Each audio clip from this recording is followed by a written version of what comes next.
Dark চকলেটের বেশ কিছু স্বাস্থ্য উপকারিতা রয়েছে। এটি অ্যান্টিঅক্সিডেন্টে সমৃদ্ধ যা হৃদরোগের ঝুঁকি কমায়, রক্তচাপ নিয়ন্ত্রণে সাহায্য করে এবং মস্তিষ্কের কার্যকারিতা উন্নত করে।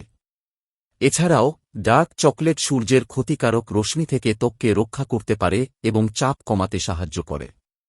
ডার্ক চকলেটের কিছু নির্দিষ্ট উপকারিতা নিচে দেওয়া হল। হৃদরোগের ঝুঁকি কমায়। ডার্ক চকলেটে উপস্থিত ফ্ল্যাভোনয়েড নামক অ্যান্টিঅক্সিডেন্ট হৃদরোগের ঝুঁকি কমাতে সাহায্য করে। এটি রক্তনালীর কার্যকারিতা উন্নত করে এবং রক্তচাপ কমাতে পারে। কিছু গবেষণা অনুসারে ডার্ক চকলেট হৃদরোগের ঝুঁকি কমাতে সাহায্য করে। মস্তিষ্কের কার্যকারিতা বৃদ্ধি করে। ডার্ক চকলেটে উপস্থিত ফ্ল্যাভোনয়েড মস্তিষ্কের কার্যকারিতা বাড়াতে সাহায্য করে। এটি স্মৃতিশক্তি, মনোযোগ এবং জ্ঞানীয় ক্ষমতা বৃদ্ধিতে সাহায্য করে। লোমা লিন্ডা বিশ্ববিদ্যালয়ের